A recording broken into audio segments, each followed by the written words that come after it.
Hello, YouTube. Well, I'm sitting down with my dear friend, Yes. Professor Hwan-Chi Kim. Hey, everybody. Uh, well, we're in Texas for some classes, and I was like, we should make a video for YouTube, and you were kind enough to let me rope you into talking about this. I love to be here. Yes. The thing I want to talk about today, well, I think that was just announced or released is Vortex Defender XL in 2 MOA. That's a new thing for them. We've both been using Vortex dots for a while. Yes. So I thought we should just talk about I've them. been using this one, 5 MOA version. I like it. Yep. So let's talk about it. What do you think of the dots? So far, I like to talk about data. I have shot 20,000 rounds through this Vortex 5 MOA, Vortex XL1 Okay. specifically. The model you're seeing over here, this particular unit, have shot 10,000 slightly plus. So I've been using 5 different units, but one unit is a heavy hitter, this one. Okay. So this one particularly 10,000 plus. And the other 4 of them, they are either in my match gun or competition guns. Okay. They have shot, somewhere around a couple hundreds to a couple thousands on them also. And so far, I didn't find any issues. Good. So that's a good news. That is a good news. Yes. Well, let's talk about the dot size. Yeah. So now there's a 2 MOA. There's been a 5. There's an 8. Yes. How much does dot size matter? And if you like the smaller dots, should you sell the 5 to buy the 2? That's a very good question. So size does matter, Oh boy. according to the street information. You've been corrupted. You used to be so kind, like you used to be so innocent. You've officially fallen in with the wrong crowd, but sorry, continue. So before determining, okay, I'm going to go 5 MOA, I have tried 8 MOA version. Okay? First one, 8 MOA, too big for my size. Or Okay. too big for my preference. Okay. Because I tend to shoot some of the IPSC matches, international ones. And if you go there, there might be 25-yard top third is only the target that's available. In that case, the 8 MOA one actually is too big to make it fit into the target round. Okay, so that so basically to say it a different way, you've got a small target you're trying to hit, but the dot's like so big that you can't see the target behind the dot. Exactly. Okay. And if you're shooting a partial target, the no-shoot target may be touching that too. So for that was no-go. However, 5 MOA is good enough size at 25-yard partial target. That's one thing. Okay. And also, the one thing I really like about Vortex XL is the brightness adjustment is pretty fine compared to SROs or 507 comps. Okay. So those are my previous main optics. Now Vortex is my main optic. But this one, imagine if you have like 8 brightness adjustment on SRO. I think it was 9 brightness. I forgot the exact number. This one has more adjustability. So I can make it slightly thinner or slightly bigger per buttons. Sure. So that's one thing I liked about the most about it. I like that. Yeah, and I mean to echo what you said on dot size, I think 5 is fine. It's we should talk about astigmatism in a second, but Yes. not like so different companies label their dot as a specific MOA. Yeah. But when I look at it with my eyes, for instance, the SRO, I've looked at the 1-minute dots. Yeah. Those looked like the 2.5 to me. I could never really tell a big difference. And I've used the 5 MOA SRO, and I'm like, maybe it's a little bit bigger, but it was still fine. It wasn't like I didn't feel like it was such a gradual difference in the SRO to tell a huge difference. Like any of the models they come out with was fine with me. Yeah. So looking at this 2, yeah, it's a little bit smaller than the 5, and I've got a 5 over there, another gun I brought, but it's not like it's a pass or fail. Like I could do the same thing with either one. And for me, if I look at the 5, even in just talking about the XL in dry fire, I think it's a little bit big, maybe. But then when I'm shooting live ammo or I start dry fire training and I'm actually target focused and looking at places I want to send bullets, I can't tell much of a difference. Yes. When you're vision focused, of course. Yes. The size doesn't matter as much, of course. Yeah, because you're not staring at it. Otherwise, if you stare at it, I'm more aware of how the dot looks. But if I'm looking at the target, I just see the dot peripherally bouncing around between me and the target, and it just is what it is. Then it's a color at that point. Exactly. So about astigmatism. Yes. So I was fortunately to have great eyes to be born with. I don't know if you can see it. I have both eyes negative and astigmatism. So for example, when I shot SRO, they always looked like a rugby ball. Okay. and 507 comp, they always kind of looked like a snowman almost. Oh. Yes.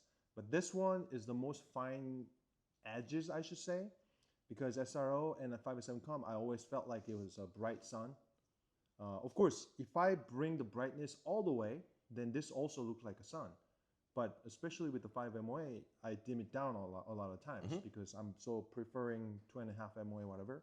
So when I dim it down, everything is so crisp. The shape is pretty circular to me. When I test out the 2 MOA, it was about the same case. Of course, brightness all the way up, still sunshine. Sure. But the actual brightness setting I would be using, it looked like a circle. I like that. People ask questions about how bright they should turn their dot. Yeah. Kind of conventional wisdom before, I would just say turn it up until it starbursts, then turn it down.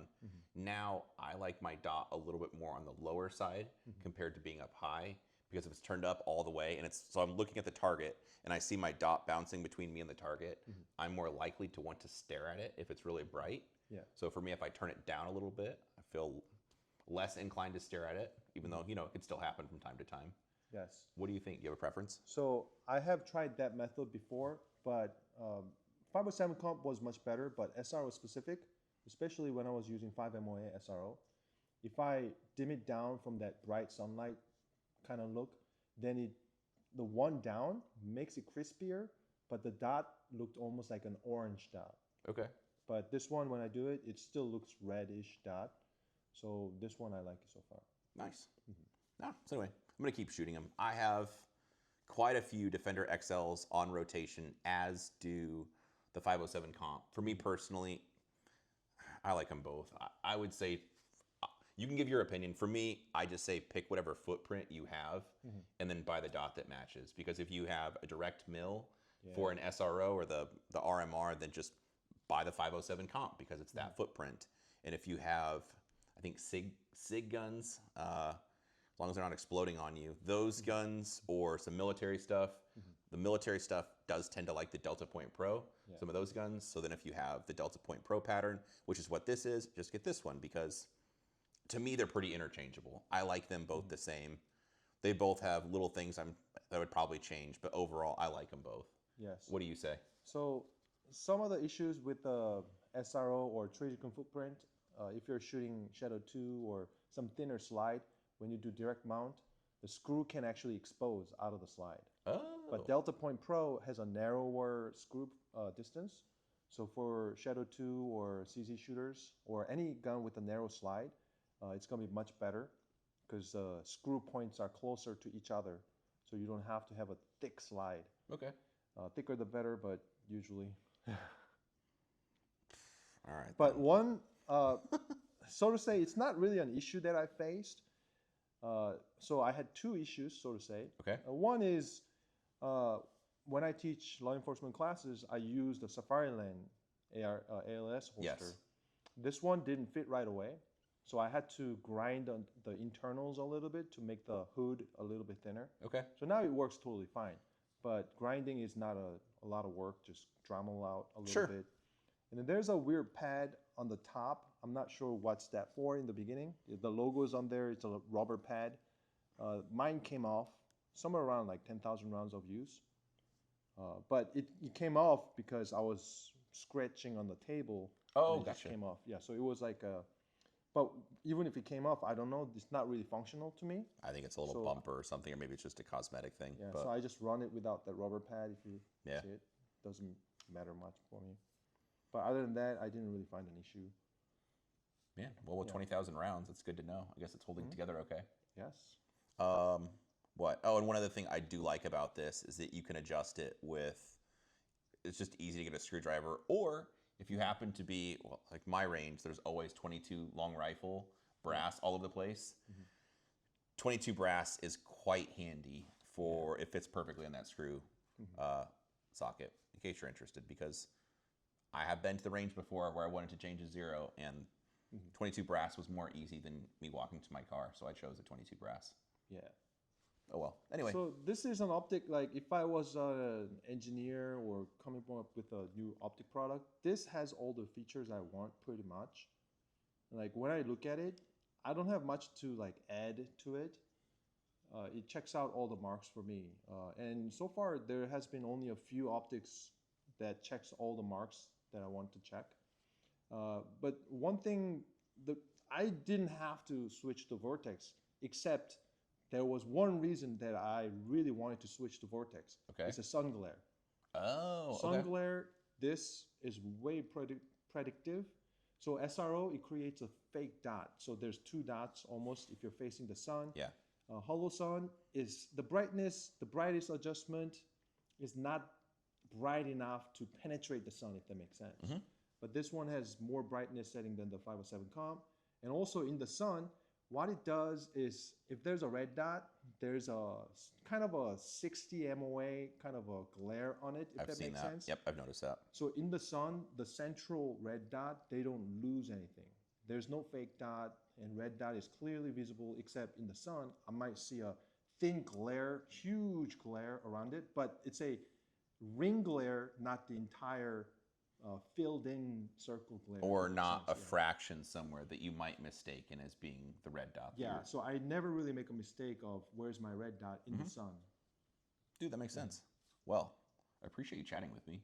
Yeah, thank you. No, these have been good to me. So anyway, the 2 MOA is pretty fly, but if you have 5s or 8, if you like what you have, you don't sell your 5 to get the 2. But if you're in the market, I do think the 2 MOA will be my choice, at least for the defenders.